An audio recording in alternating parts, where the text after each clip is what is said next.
It's Monday, June 23rd, 2025, with Michael Friscolanti, editor-in-chief here at Village Media. I'm Scott Sexsmith. Welcome to Closer Look. Closer Look. I feel like we've been working on this for a long time, Scott. It's nice to hear you finally say it. Episode 1. Season 1, Ep 1. Season 1, Episode 1 of the revamped Closer Look.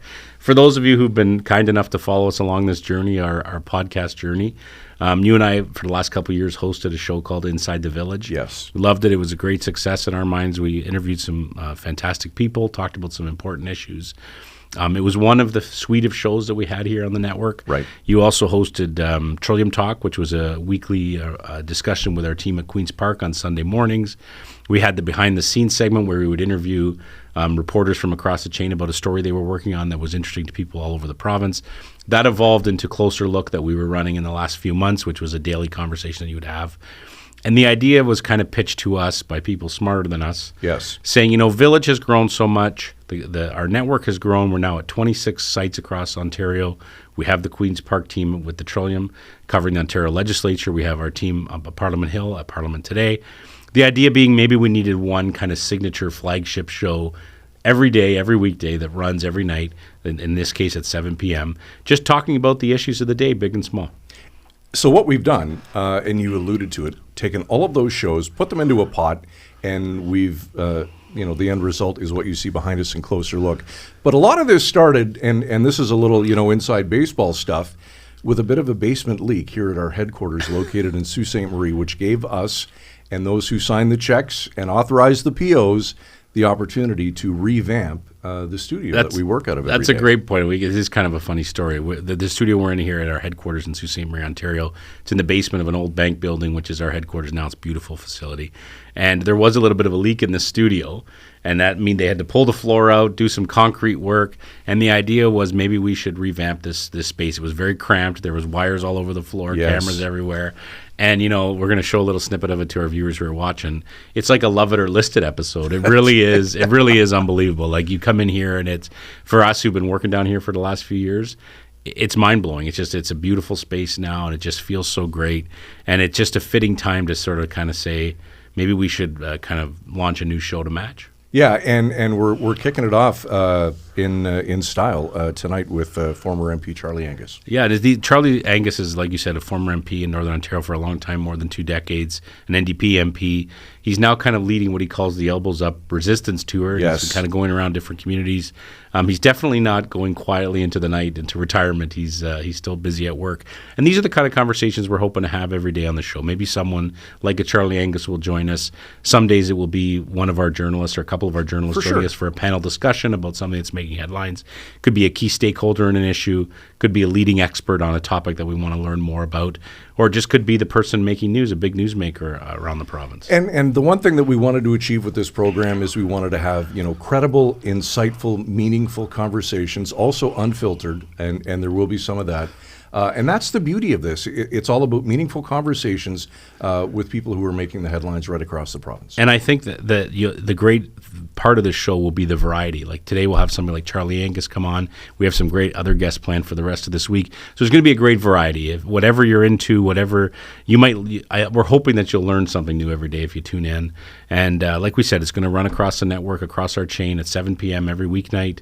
And, I'm a little nervous, I'm not going to lie. Yep. A daily podcast, something we're going to have. So we're going to be jumping in the studio every day for a few minutes talking. But I think it's a natural progression. We're talking about the news all the time. We're talking about headlines. We talk all the time about the stories that we do that mean something to us, that have an impact in our communities. And there's no reason not to talk more about them. Absolutely. It's Season 1, Episode 1 of Closer Look, and we're glad that you're here for it. Joined on Closer Look by the one and only Charlie Angus. Charlie, thanks for joining us tonight. We appreciate it. Hey, thanks so much for having me on. All right. Now, we definitely want to talk about the Elbows Up resistance tour that you've kicked off since leaving politics. But, Charlie, let's get a few things out of the way first. You didn't run for re-election in this past election. So after 21 years in federal politics, you're no longer an MP. Why did you decide to retire now? Well, my region is bigger than the United Kingdom. I love the people, but I got communities with no roads. I've got over my fear of flying in little bush planes a long time ago. Endless snowstorms. And for me, politics has always at the local level. It's in the coffee shop. It's at the Legion Hall. It's being at family funerals, making the time. And so in the last riding redistribution the government put out, they somehow felt my people were somehow overrepresented. So they threw on an extra 20,000 square kilometers, hundreds of miles of road, about a dozen towns I'd never been in before, and said, now do that on top of all the rest of what you're doing. And I thought after 21 years that I wasn't going to do that. And then with the Trump election and seeing, to me, what was an existential threat to our country, I thought if I was driving all the roads, getting to all the little community halls, and that work has to get done, but I wouldn't be doing what I felt was necessary at this time. So I hung out my skates. Good to know. I appreciate that, Charlie. Again, we want to talk about Trump and about the tour as well. I did see you the other day talking about the last election and how you thought it went. I believe the quote was, it was an unmitigated disaster for the NDP. Why did you use that term? Why was it so bad? Well, I think that, we're going to see very quickly how important it is to have a strong third party, social democratic party. It's why we're not like the politics of the United States. We had scored huge victories in this last parliament. I mean, getting a national dental care program, when we said we were going to come in and get that in parliament, and we were laughed out the door, but we secured that. But I think what happened is that as the Trump election was coming, the party was not paying attention. They were really trying to sell the idea that Canadians would vote for us because we had a leader who was fun, who's a great guy, very likable. But that wasn't the reality of what people were facing. People wanted a wartime prime minister. I did share my concerns with the party that, like, guys, in January, the whole world has turned upside down with the Trump election. We need to be talking about the fears. We need to be talking about a plan, and simply saying we've got a great guy, that wasn't what people wanted. So I think the party missed a huge historic opportunity, and now it's going to be a lot of work of rebuilding. That work has already started. I'm talking to people at the grassroots level, but that's going to be a big job. What was your reaction to what you were saying to the party? What was that when you delivered that message? What did they say back to you? I don't think it was all that popular. One of the things I've learned in politics is that politics and the teams around them and all their comms people and their experts, they know what they know and they're good at what they do. So when you present them with something that's outside the box, they go to what they know. Otherwise, they don't want to look dumb, or they don't want to look like they don't know what's going on. But we are now completely outside the box. We're dealing with politics we haven't seen since the 1930s. So I think I felt like Cassandra or Chicken Little, saying, guys, the world is being upended around us. We have to start talking really differently, and people want to hear straight talk. And I think they figured that they had a plan and it was going to work, and it didn't work. I'm not surprised, but I felt I had to say it, and now we got to move on. Charlie, have you found yourself getting a little bit nostalgic now that you've packed up the office on Parliament Hill? And the follow-up to that is, what is the one thing that you're most proud of as your time as an MP? Well, certainly the thing I'm always most proud of was the work I did with the Indigenous youth, the Shannon's Dream campaign. When I first went up to the far north communities, I couldn't believe that I was still in Canada with kids living in, 21 people in a moldy house. We didn't have proper schools. There was just such a seeming disinterest that this was the situation.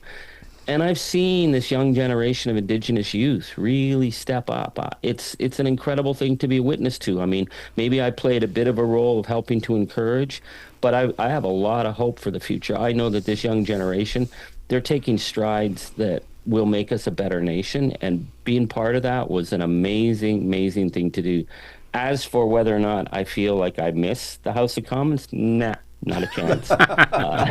There's a big old world out there, and I'm loving that big old world, and I'm loving talking to people in ordinary language about ordinary things, and just seeing the decency and the practicality of Canadians outside of that, the monkey house is feeling pretty good. All right, speaking of talking, let's talk about the Resistance Tour.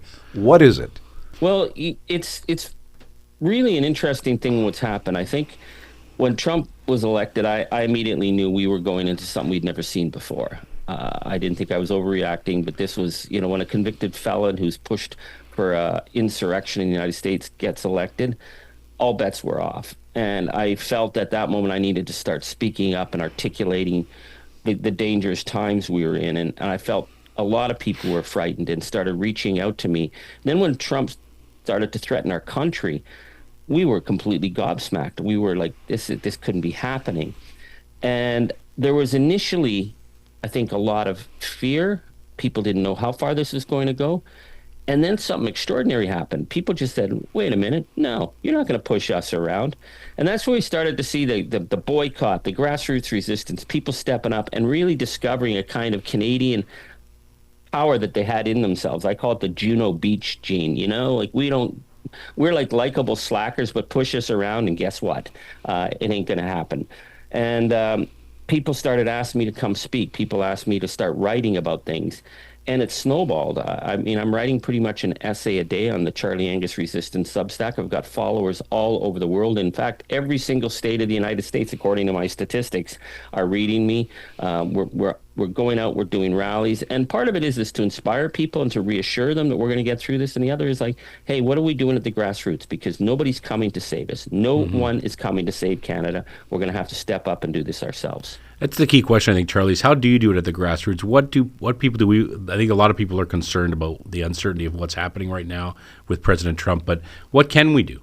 Well, right now, the boycott is having a huge impact. And the great thing about the boycott is it didn't start from the top. I mean, I've been called in the media the guy who started, the leader of the boycott. I'm not. I'm just talking about it. Ordinary people started it.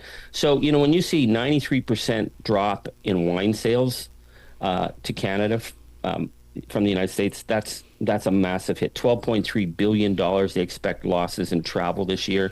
We've had all the Eastern Coast governors coming up and saying, come on, Canada, let's be friends again. Well, you know what? We'll be friends once your government stops kidnapping people off the streets and your government stops threatening our nation. That's how we become friends again, when the rule of law is reestablished. So the boycott is a huge power. So if you can't do anything else, just do that.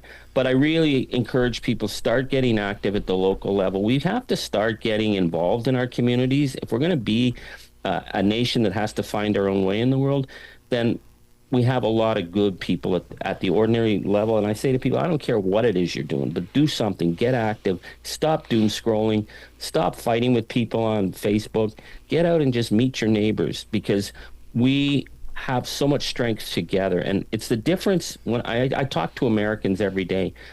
They are such a divided nation, and right now we're not. So it's a fragile line we're holding, but the world is really watching Canada now. So, it is elbows up time.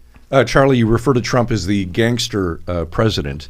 If you were given 5 minutes alone with the gangster in the Oval Office, what would you say to him? Well, Donald has completely broken apart the American century. And the American century led the world for the last 80 years. Donald, in like 5 months, you've blown that apart. You've trashed NATO. You've insulted President Zelensky, someone who's standing up to fascism. You've allied yourself with gangster regimes, and you plunged your country into chaos. So, yeah, you can send the Marines against the people in L.A., but, hey, the L.A. Dodgers are going to kick your people out of the stadium when you come to try and arrest them. You're creating chaos. And Donald, what you really need to understand is that you thought Canada were pushovers. You thought we were just all these slackers up there on our side of the border, but we will hold the line, because as anyone will tell you from any of the wars, if it was a dirty, rotten, hard job to do, Canadians did that job in the wars, because we fight fascism, we fight authoritarianism, and when it's all done, we're going to go back and live our lives. So Americans can share that with us. We can share this common border. We can share a common heritage. Or, Donald, you can continue to burn your side of the border to the ground, because you're facing more economic chaos than we are. We know it's going to hurt. We know we're going to be in for some tough times, but we have each other's back, and that's a real fundamental difference. So, Donald, all the gangster grifting that you're doing right now, it's catching up, and Canadians see you, and the world sees you. Charlie, as you mentioned, there's definitely a difference between being an MP in the House of Commons or doing this thing that you're doing, where you're on tour and talking to Canadians. You're not sort of in the same shackles as when you're an MP. You're obviously watching what the Prime Minister and what the Liberal government is doing closely. Are they doing things well, doing things not well? How do you think that Mark Carney's been doing so far in terms of addressing the threats that Donald Trump poses? Well, one of the things I feel is really important, it's all hands on deck. So I'm not going to be nitpicking the prime minister from the sidelines. I'm going to give him a chance. I think he's done some good moves. I think he's made some serious mistakes. I think this Bill C5 was a mistake of overriding Indigenous consultation. It's just going to create needless conflict. We've got great projects that are going to get off the ground through the good work that's been done. I think that was a mistake. I'm interested to see what happens after the 30-day mark, because he hasn't retaliated on the 50% tariffs, and he's waiting and he's trying to negotiate. I personally don't think we're going to get negotiations with this kind of gangster regime. And I would say the one thing that Prime Minister Trudeau did, and I mean, I had lots of problems with Prime Minister Trudeau, but when Trump threatened us and Trudeau said we'd go back dollar for dollar, pound for pound in retaliation, it spooked Trump. So I'm going to do my part. I think there's going to be times when I want to certainly light a fire under the prime minister, but I'm trusting him right now to do this for all of us. So I'm people, if you come hear me speak, I'm pretty much saying what I think. I don't have the leader's office calling and say, what did you just say? But I think Canadians are ready for frank conversation. Canadians get it, and we're all in the trenches together. So I might be a little louder on the political front about the threat we're facing, but we expect that our prime minister is going to do the job, and we cannot be offering concessions and cutting deals, because they're just going to come back for more. You mentioned Bill C5, and I wonder about that too, because you have those competing interests, right? We hear all the time about this need to get projects off the ground and get moving to counter the economic uncertainty that we're facing because of President Trump.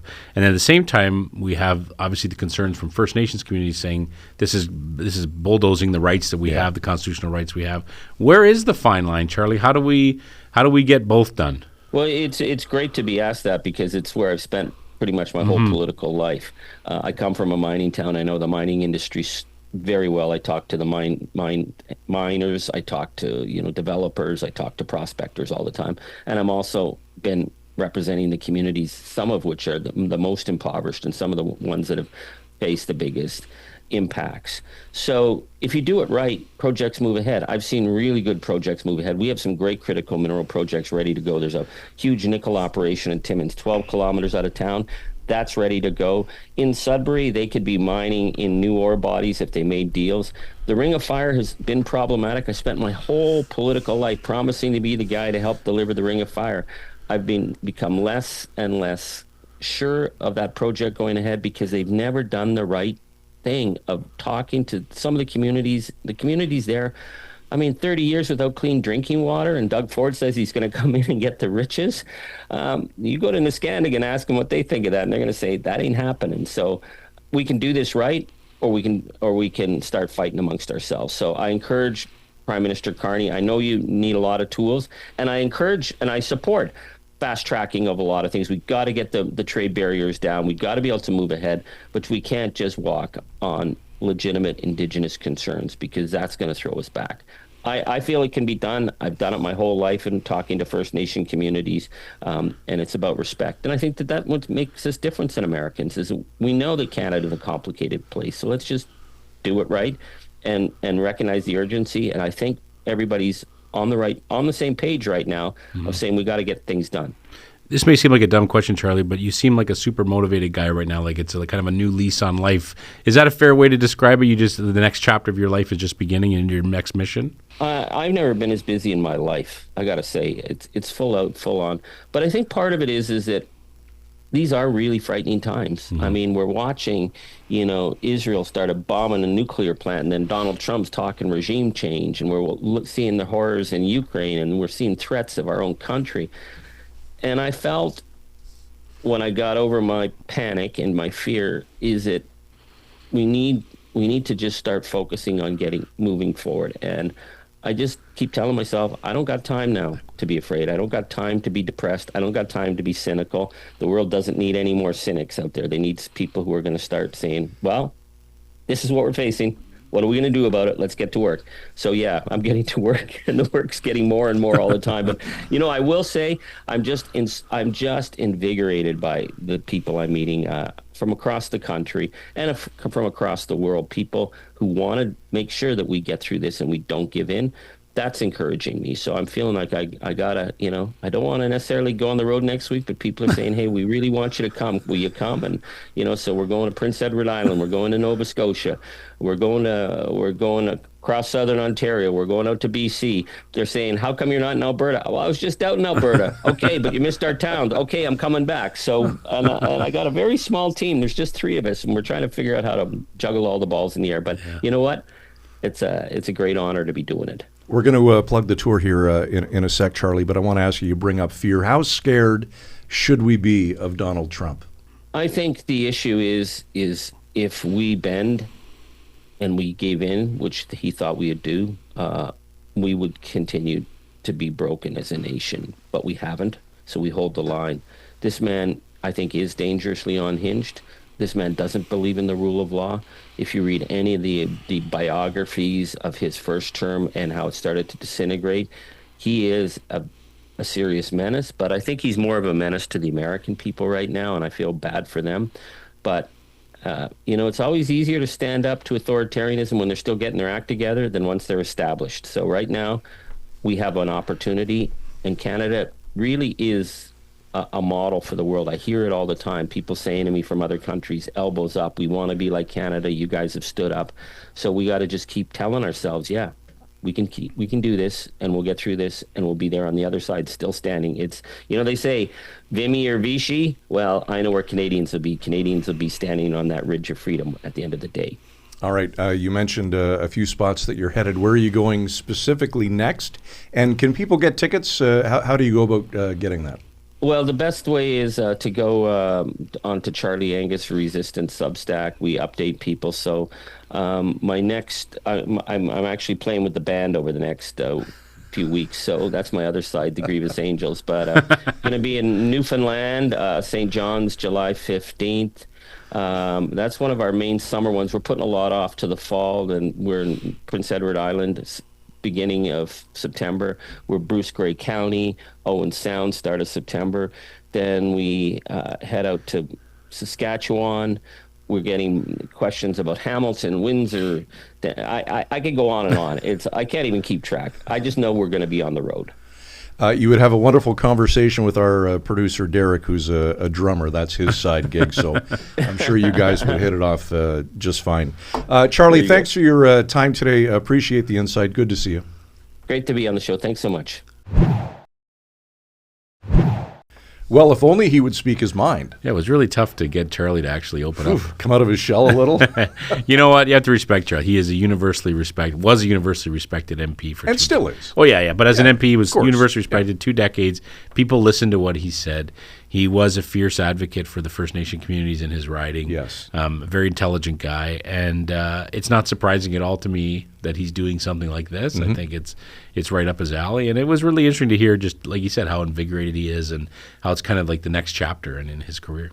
And you can tell how passionate he is about this, and he alluded to it. Maybe not as passionate as his former job. So well, your hands are kind of tied as an MP. You got to follow the protocols, and you got to be with your party, and you got to sit way. For him, it would have been up in the third level there, with the third party.